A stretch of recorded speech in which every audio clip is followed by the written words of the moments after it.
Non. C'est bon. Shalom, shalom, peuple de Dieu, c'est toujours votre humble serviteur, pasteur missionnaire Julius Soumoula. Je l'ai réel pris plaisir de recevoir évangéliste Anna Kalambay.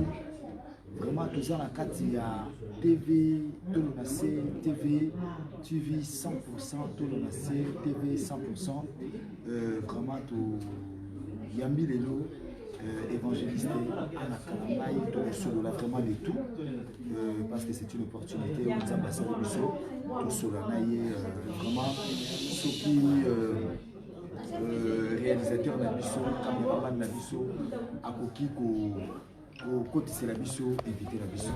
Shalom maman. Shalom, shalom, shalom papa. Vraiment nazana plaisir makasi ya boyamba lelo vraiment na sepeli bonne santé. Nangoli soit na bon.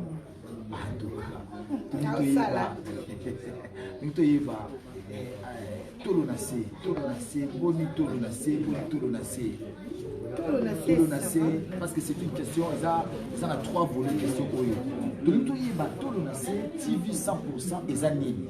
Yomo maman Tolonacé, et ba maman Tolonacé. Mama Lamuka, Mama Lamuka tobondela oyalali ezama wa mingi Mungu na telemi alali pongite Mama Lamuka Mama Lamuka tobondela oyalali ezama wa mingi Mungu na telemi alali pongite mama mama na lobby Telema bondela Tolonacé. Oui, ils ont dépend de la journée du 25. La journée le 21, la journée le 21, lève-toi maman. Lève-toi donc maman Lamuka. C'est très bien par rapport, il y a des mots. Le 21 décembre, samedi, na Sergi. Donc, tu as la thème femme lève-toi. Donc, maman Lamuka. Maman Lamuka. Bon, tu lui as fait on a expliqué sur maman Lamuka. Tolonacé. Maman Lamuka. Ils ont chaîne, ils ont télévision, ils ont site et ils ont maman Tolonacé. Inspiration on est où ta wapi? Tolonacé, ils ont inspiration zamba inspiré kunga. Un jour na utaka Congo, na kenda ki vacances na Congo. On a commis na Congo et puis na zeli na moi na ngamoko pas zapi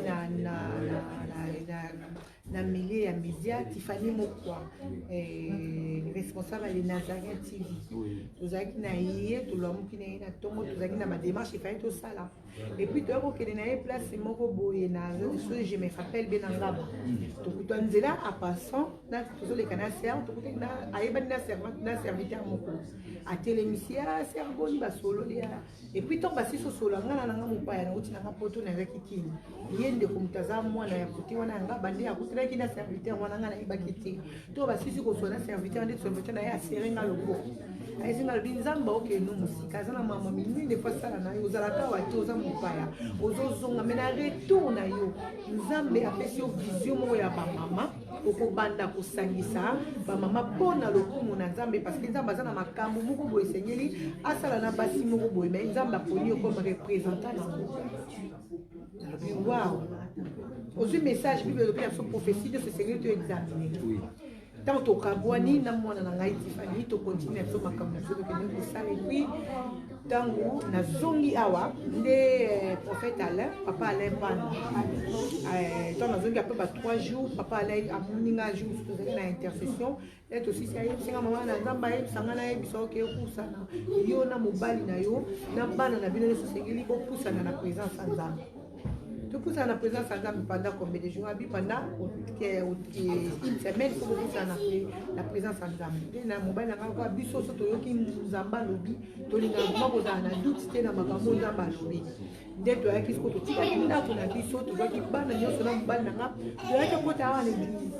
tokoti na église awa premier jour papa akenda mosala wana nga na osala te naotika na église na bana nabondeli na moi papa alandinga na moi tofungoli na pokwa kaka bongo dans 3e jour nde papa ayaki kokende mosala na ntongo nango nga natikalaki ya na église na bana nabondelaki te matoka te 4h 6h yaki mosala nalobi nalala mokele nalali nde nayo oyoka sikoyo na matoi nanga tolo na si Ainsi dit l'Éternel. tolo na si to na suki nazozwa vision ya tolo na si nzambe azosangisa namoni ke nasangani na bamama moko boye mais na kati ya vision wana bazobenga mpe place tozalaki baso bango tolo na si epuis ntango nayaki kolamuka mbala moko nabenga kutu papa te po ezalaka programme nyonso to ave esala moko considere papa koyesike papa naa na 3 jours moko ene nasala émission mo réunion moko na bamama oyo apesinga hors de temps ki visionnaire nasali mais wana te manokaki mungu banzambe nga moko nazalaki panike na comprene mpe te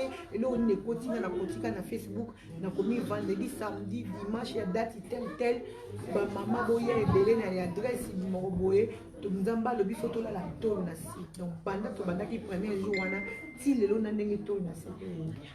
Oui, c'est vrai, c'est par rapport il y a témoignage au PCBC à Tolo na si. On a vu que Tolo na si c'est bandaki activité dans tout le monde précisément en Europe, à Paris, tout le monde Tolo na si a organisé l'activité même en Belgique, tout le monde même na Kini, tout le monde Tolo na si a organisé même à un moment, tout le monde a une activité à Tolo na si. Tu te poser maman Tolo na si question, vision, ils ont évolué sur c'était pourquoi. Vision, ils ont évolué. Ils ont évolué par rapport à toute l'année, il y a 2019. Dernier tour, on a fait en décembre 2018. Et puis, tellement prière, on est arrivé, tellement ma casse, vraiment, na ba dimension, il y a beaucoup de révélations en Zambé, puis des messages en Zambé. Dengue Zambé, papa Kalamba, il faut temporiser. Cette année, topé. Cette année, on a présenté les bossons en Zambé, c'est pas le moment avant. Si on a cette date, on se présente pas dans j'ai beaucoup présenté ma date, on a préservé déjà.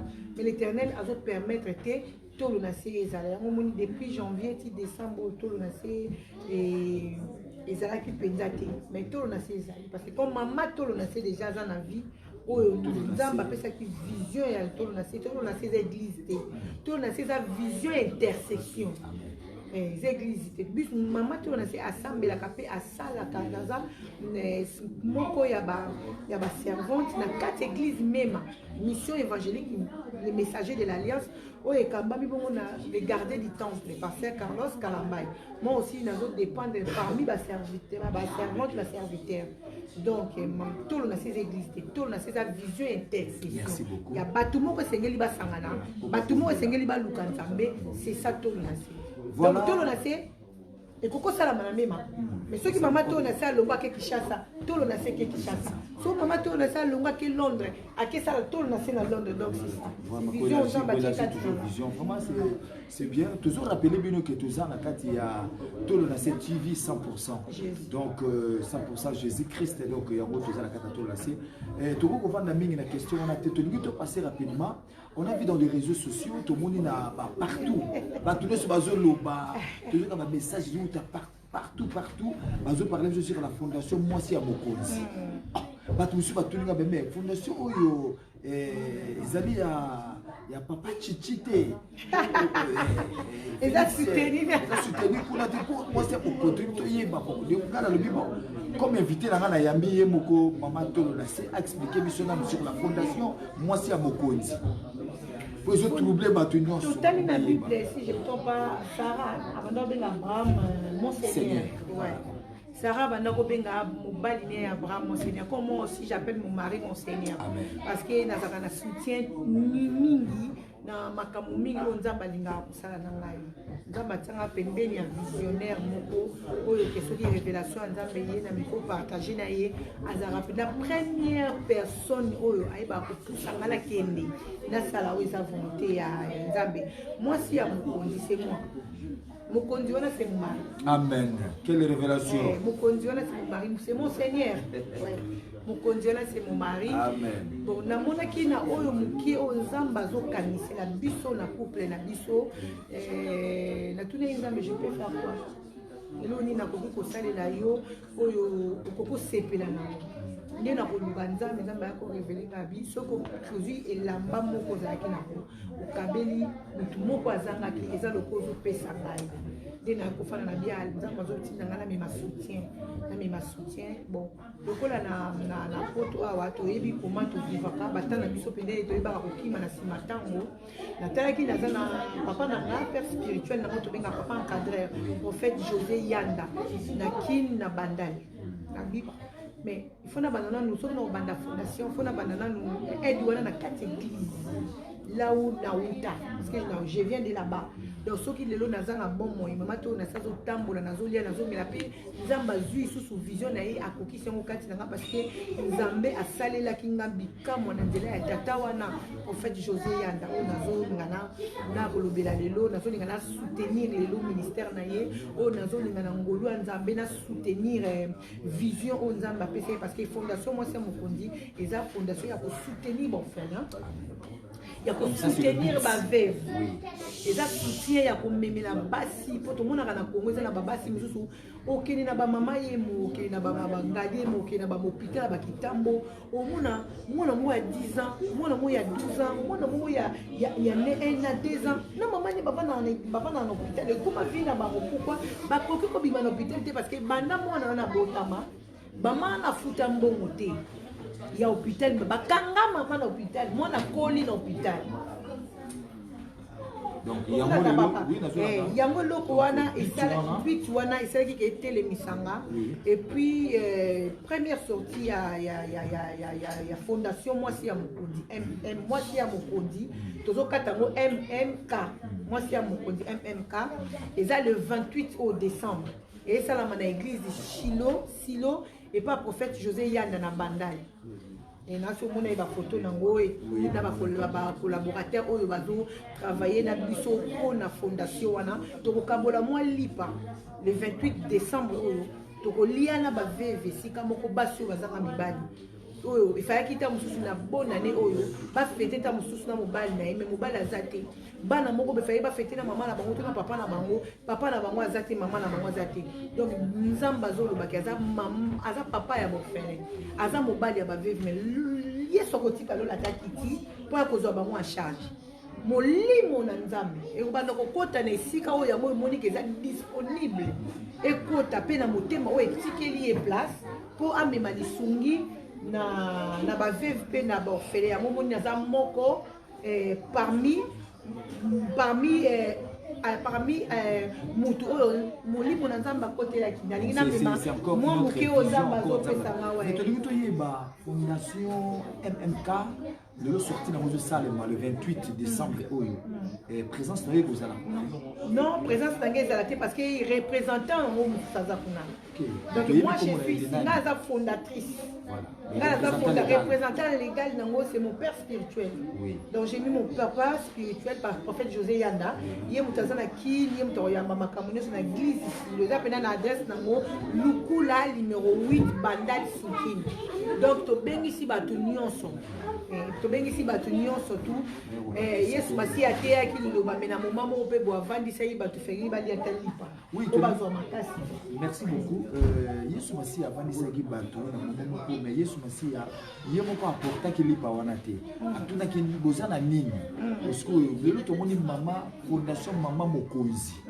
mwasi ya mokonzi bato bakolia bato bakomela bato bakozwa bakokenda ngo bon qui est derrière maman mwasi ya mokonzi qui est derrière fondation mwasi ya mokonzi est-ce que ça va député qui est derrière moi le gouvernement non qui est derrière mwasi ya mokonzi fondation mwasi ya mokonzi eza peuple nzambe peuple nzambe o bazana motema munene o bakungaka kosunga mama to na se azaka représentant o nzamba tieme akomema makambo nyonso ye moko te comme nde balobaka ke mosapi moko esukola elongi te premier collaborateur na ngana oyo ya liboso eza c'est mon mari oyo nazo remercier nanu à part nzambe liboso eza nanu nzambe oyo azopesa posa wana to envie wana to bato motema wana ya kosunga première collaborateur nanga o azosunganga penza donc eza déjà mobile nanga o aza bongo quartier du temple pasteur Carlos Kalambay et puis na bana na nzambe mosusu comme o basungi penza mpona makambo ya le 28 esala na bani so na pesi bango merci te soki na remercier bango te même lola esepela te toza na ndeko Kati Kabeya ndeko mama Kati Kabeya je le connais pas. Maman Katika Beya wana namona ye nanu te namona keka na région sociaux namona kaende to solo la ane na ba WhatsApp amona fondation moi ça mokodi comme ça na réseaux sociaux a contactanga ke maman natala kamate na yo na sepela kana yo vraiment ndengo te yaka mais namoni fondation moko boelo koni nezo senga na ta ya mokio na zana ngona apporter nena ese maman Katika Beya na bina zana ba carton j'ai plus de 20 quelques cartons mais nazo compter na tinda ta 12 mais na année mais 12 wana na wali ngana tinda pour na journée il y a les 28 na saka na deux cartons na wali ngana tinda parce que par rapport aux les 28 on a surprise il y a enveloppe tozana 6 mamans auto choisir na parmi ba veuve ba maman bateka ba makala ba maman bateka ba mapa ba maman bateka ba pondu ba maman bateka mikate moi 20 € mo abaluka na mo ya mafutela bana classe yango wana lesaka bana na ye biso tolingi to apporter quelque chose likola 20 €. Vous comprenez papa? Tolingi to apporter toi na si enveloppe à surprise. Tolingi to apporter quelque chose na ba maman parce que to kopesa lipa lelo oliango lobe ici là. To kopesa e kuanga lelo lobe oliango ici mais so to pesi mo fond moko boye. Abakisa na fond na ye abdeka omoni ke ko bakisele fond pour de na 20 € na 10 € na 5 € azora déjà maillé le tout makasi ya occuper bana na ye. Mais fondation moi si mon konzi mais melé please et bakisa na oh déjà azalaki na pour yesu masi olobi tout à l'heure à tout le loko ni bozana voilà je comprends papa to ko ya kesika c'est pour cela maman tolo na se maman Anne Kalambay moi si ya mokonzi ayebe ko tuna ba maman wana o bazana kolela mo faible fond na bango ay ko tuna bango eloko ni bozana ngo babi maman tala eloko tozana ngo yango moi c'est mon konzi abibolo oh bino bozana ngo moi je vais rajouter quelque chose na oh bino bozana ngo po nzambe ye moko atia loboko mukolo na bino o alobaki kaza mobali na bino o alobaki aza papa na bino amema bino esika bookende nazaki na sœur Katika Beya et puis Dominique ma fille Dominique elle a contribué aussi et puis couple Mbouaki il y a papa Freddy et maman Karine en tout cas merci nzambe apambola bino et puis maman 120 jours maman 120 jours maman Igati Toto que le Seigneur te bénisse na bilamba oyo pesaki nzamba pambolo et puis ma fille chérie na bengaka ma bras droit na bengaka ma conseillère na bengaka ma secrétaire de Tipia Esther maman Esther Adassa de Tipia asali au-delà ya pensée nanga quoi que financièrement physiquement moralement que le Seigneur te bénisse. Et puis ma fille divine là où tu es nzambe apambolo magé oza sur place te oza na mboka na yo mais tu dis maman na quelque chose va chercher donc et puis sœur Bibiche moi si à papa na biso lumière il est pas contribuer na ba vraiment soki na tangi kombo ya batona te dans alengrate ba soutenir nga magé na bete ba porte te bazuka ka nde na oloba na nde na olekisa na Facebook ba benginga ba rapporter nga moi quelque chose yango moni esali ba polo na kin yango moni esali banderole yango moni peut contribuer kususu batu ba kolia ensemble et puis Katika Beya merci na ba canton ekendaki et puis pasteur Gabin mbala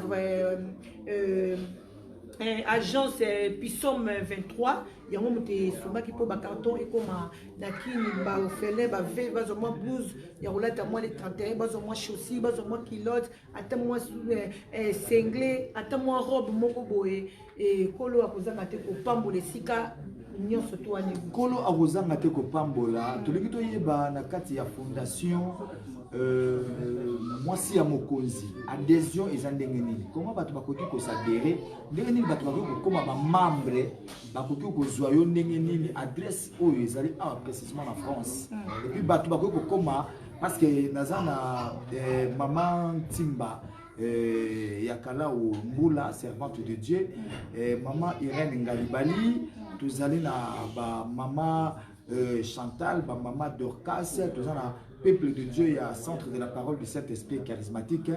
C'est Pelipe dans les Kadish Oyo. Comment va s'adhérer? Comment va s'adhérer? Maman Timba déjà, il y a Zanganga Nazaye. Donc, il y a Koko Benganga. Et puis, Maman Timba, et puis, il y a centre charismatique. Oui, maman a besoin de Bilamba. Babilamba na mikolo, babilamba ya bana, oyo moni ko serva kana ngo susute, tozanga na machine awa ozi pendata na motema bolingo po bi besoin ça soto ela to pesa nzambe na biso biloko eza bien. Koloba te ke oyo baby oyo te na pesa onka bana mabola te. O moni pe oyo eza moi eta moko ya bien, o sukoli yango, o repasser yango benga mama na place to soto za na oya ozo. Na ko temare pe na voiture na ngandenge na okende kozwa na kende kozwa pa bibish na oya kozwa de na kende kozwa pa mama 120 jours. Na oya kozwa ndenge na mekena kozwa pa dating pia na oya kozwa. Na koyanga mokoti na adresse na yo na ye na zibilo kwa no repasser yango tiango na sac na nini na nenga bien na oya kozwa ngo puis na komema ngo mama Timba appelle moi komelanga na WhatsApp komelanga na Facebook na 3 Facebook na fondation na Facebook évangéliste Anne Kalambay et puis na Facebook moi si ya mokondi et puis na Facebook Anne Kalambay tolo na se le Facebook e kuma ba adresse abatu donc soko komelinga na messenger na kati na komona ngonde si mama kati ona zo ba kati ka bea je le connais pas na mona été to kutana te asalelanga mandat comme ça à tout isami qui a zo ba carton wana atinda mona kindo bana na ba olata moi chemise olata moi liputa maman na olata moi liputa maman na olata moi blouse donc et si kambonge bimi nzamba koyeba ko rosé si ke bimi poison ça vraiment na besoin de souni fondation moi si à mokondi et kende liboso eza na ba ambition belé donc lelo to ça dans la carte église to ça dans la carte église na bandal wana makamba activité nyonso to ba do sala mawana. Et ça a été que ma veuve dans l'église. Tout de suite, ma veuve via l'église, ma veuve via libanda, ma félé à libanda, so ba lingi pe ba intégrer groupe kuna na kini ba okuna pe ba vision ezali lobby ya kosomba pe place, ba vision ezali ya kotonga pe place, ba vision ezali ya kovandisa bango, ya kotonga pe hôpital pona bango, ya kotonga pe école kaka pona ba ofele wana. Donc moi si amokonzi aye vraiment na makambo belé na yebi ke na makasi na ngamoko na kokoka te mais Yesu Masiya o apesa ma vision wana na yebi ka otika ngati azana ngani. Voilà to comme ko cité pour la émission na question lelo surtout plus mingi to parler sur cette fondation moi c'est à mon constitué qui pesa eko pesa donc pesa eko pesa mela fondation moi c'est à mon constitué fondation MMK pesa eko pesa mela yo vraiment to zeb sana bino bato bozana ligwala bino bato bozana lemba bino bozana masina bino bozana katanjili bozana malweka bino bozana partout voilà votre fondation Nzambe apesi vision encore une fois et pas évangéliste Anna Kalambaye moi si à Mokonzi avec la fondation moi si à Mokonzi tout ça quand on peut ça garder les temples beauté au azo peut ça sur opportunité tant on est sur ya ko lekana kata na mission oyo le banayo ya suka ezani no ko yebisa na peuple congolais le bananga suka na ko yebisa peuple congolais na ko sa bana na nzambe nyonso to sungana ba leader biso nyonso to koza ba leader nzamba sana eloko ni loko atana kata moto so omoni muninga moko asali eloko moko ya bien omoni ko lingo apporter plus po sunga eloko wane kende liboso sunga ngo kende liboso kotala ka te ke so na sungi ye ya ke liboso ye muta ko bimate ozo sala ozo bibi ozo sa to so pesi na gauche na droite et bati bato na osunga bazaba na papa na ngate bazaba na mama na ngate bazaba na tata mwasi na ngate so tali na bato na bana surtout bana katika musudu mwana famille nanga to ya famille mobali nanga zati donc ezaka molimo na nzambe kambi ngai nde tindinga na mema lisunge pa na bango puis na osenga ka soutien na bana nzambe nyonso na bana mema nyonso na bana ya centre charismatique nyonso na bana la gloire de Dieu pa pasteur na ngai Ezekiel Simbuku azali donc inaza na besoin ya lisungi na bino na besoin ya soutien na bino po ete loboko moko esukolaka elongité pesa eko pesa médaille papa 120 jours papa partout que le Seigneur te bénisse. Ouais bisous to bakisi encore to fesi maman Pia Esther Adassa to fesi mbote mingi papa 120 jours donc nzamba pa bolayo frère Mulolo na pesi mbote frère Mulolo ntimba kotika ngate samedi kotika ngate samedi na vraiment na besoin na yo pour na tokende femme la téléma tokende la musaba maman femme lolo ntimba kotika ngate na leli pena na télévision kotika ngate na mwasi na yo maman meta botika ngate na ozana besoin na bino samedi kola ozanga te ko pambola bino. Voilà, c'était votre humble serviteur, pasteur missionnaire, Julius Sumbula, le responsable de l'église du Centre de la Parole du Saint-Esprit charismatique. Le lot aux qui n'a 100% TV, Tolonacé, de Jésus-Christ de Nazareth. Vraiment, ticket et zamba pas mon labaïban sur Barozouali Bakou. Il y a pour la sur la 4 émission Oyo. Topé Sibino, bonsoir, n'a pas la sur la 4 na Boutou. Bonjour, n'a pas basé dans différents pays. Vraiment, n'a évité maman. Tous qui sont Maman la mouka. Mama la muka yo bondela Oya la liezama wa minge Mungu na telemi la libomite. Le 21 décembre Mama la muka Mama la muka to bondela Oya la liezama wa minge Mungu na telemi la libomite. Le 21 décembre, samedi, na 12h à 18h, on a la Sergi. Sergi Préfecture. Sergi Préfecture. Il y a sécurité sociale. Donc, on a des communicants qui tiennent la préfecture, au Mati Likolo, le qui au champ, au Kotiwana, Mama la Mouka, Zambia Pambola Vini. Basi moko bako sangana, Mama moko bako sangana, bako tchatolo na se, bako lela Nzambe pour la fin de l'année. Nzamba épargné biso na makambo ebele que le Seigneur vous bénisse. Que le Seigneur vous bénisse. Bye bye. Votre humble serviteur Jules Subola. Merci. Bye bye, Sœur Meta, samedi. Sœur Meta, Sœur Meta, que Dieu te bénisse. Que Dieu te bénisse. On a besoin de toi. Notre réalisateur, Sœur Meta, on a besoin de toi. Et caméra la mission de lui comme on a été caméraman la mission. C'est mon fils. Oui. Mon fils donne tel yenga ba benge te mignon. T'es mignon, Nzamba Pambola yo. Oza musala na yo. Yalinga ba benge te mignon. Merci beaucoup.